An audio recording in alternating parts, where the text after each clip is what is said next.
Now, Chinese President Xi Jinping and Russian President Vladimir Putin are meeting in Beijing at a time of growing global tensions from Ukraine to the Middle East and energy security concerns. With trade crossing record levels and new talks on gas pipelines, both leaders say that they want a more multipolar world and stronger China-Russia cooperation in politics, energy, technology and global diplomacy. To discuss that in more detail, we've been joined by two guests. Let me introduce them to you one by one. From China, we've been joined by Yunfei Zhao. He's a CGTN correspondent, joins us from Beijing.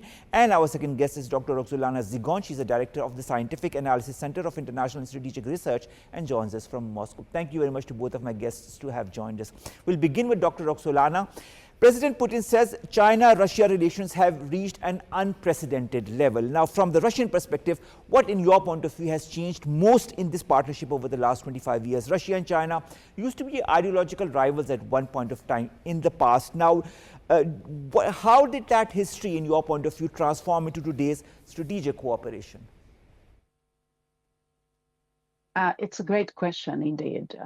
Frankly speaking, we must look at the long-term grounding relationship ties between Russia and China, not only in the context of the treaty of friendship and the collaboration that actually marked 25th anniversary.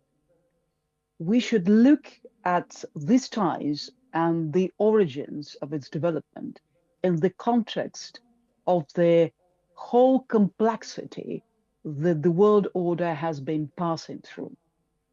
Therefore, I think this kind of ties have been going through several phases, of transformation when they were actually cemented back in 2001, and the peak of transformation and unprecedented awareness and strategic alignment that has been reached in year 2026, and that has been highlighted and marked in a special way by President Putin and head of the China, President Xi.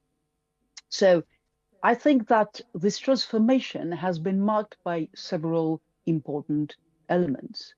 First of all, the intensity of collaboration has increased tremendously, and that kind of increasing power has been strongly linked, first of all, by the turn of Russia, pivot of Russia to Asia, and of course by the